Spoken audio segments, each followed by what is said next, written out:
আসন্ন সংসদ জাতীয় নির্বাচনে ফেনী ১ আসনে জাতীয় নাগরিক পার্টি এনসিপি থেকে শাপলা পুলি প্রতীক নিয়ে লড়তে মনোনয়ন প্রার্থী সংগ্রাম করছেন কেন্দ্রীয় কমিটির সদস্য এহসানুল মাহবুব জুবায়ের।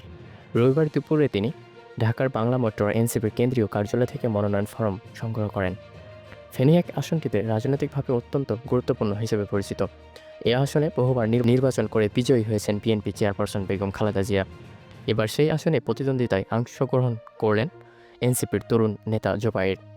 জানা গেছে তিনি পরশুরাম, ফুলগাজী ও ছাগলনাইয়া এই ৩ উপজেলা নিয়ে গঠিত ফেনী ১ আসন থেকে লড়বেন। এই আসনে বিএনপির প্রার্থী হিসেবে আছেন বেগম খালেদা জিয়া, জামায়াতের পক্ষ থেকে সুপ্রিম কোর্টের আইনজীবী এস.এম. কামাল উদ্দিন, খেলাফত মজলিসের প্রার্থী আজিজ উল্লাহ আহমেদ এবং ইসলামী আন্দোলনের প্রার্থী কাজী গোলাম কিবরিয়া। ফলে আসনে বহুদল ও জোটের শক্ত প্রতিদ্বন্দ্বিতা তৈরি হচ্ছে। জুবায়ের ঘনিষ্ঠরা জানিয়েছেন তিনি জগন্নাথ বিশ্ববিদ্যালয় থেকে অনার্স মাস্টার্স সম্পূর্ণ করেছেন। এর আগে ফেনীর কামিল মাদ্রাসা থেকে ২০১৪ সালের দাখিল ও ২০১৬ সালে আলিম পাশ করে তার শিক্ষা ও সংগঠন জীবন বৈচিত্র্যময় অভিজ্ঞতা রয়েছে।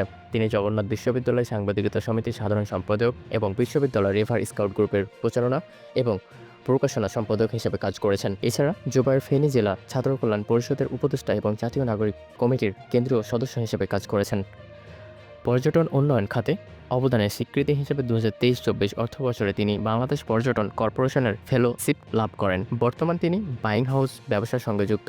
তার বাবা-মা দুইজনেই শিক্ষকতায় পেশায় রয়েছেন। মনোনয়ন সংগ্রহের বিষয়ে জানতে চাইলে এহসানুল মাহবুব জুবায়ের বলেন, আমি ফেনী ১ আসন থেকে ফরম পূরণ করেছি।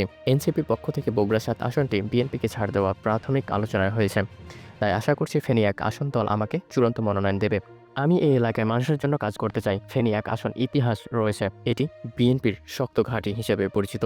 বেগম খালেদা জিয়া ১৯৯১, ১৯৯৬ এবং ২০০১ এবং ২০০৮ এই ৪টি জাতীয় নির্বাচন এখান থেকে জয়লাভ করেন। ২০১৮ সালের নির্বাচন ধানের শীষ প্রতীক নিয়ে প্রতিদ্বন্দ্বিতায় করেন ঢাকা দক্ষিণ বিএনপির নেতা রফিকুল আলম মজনু।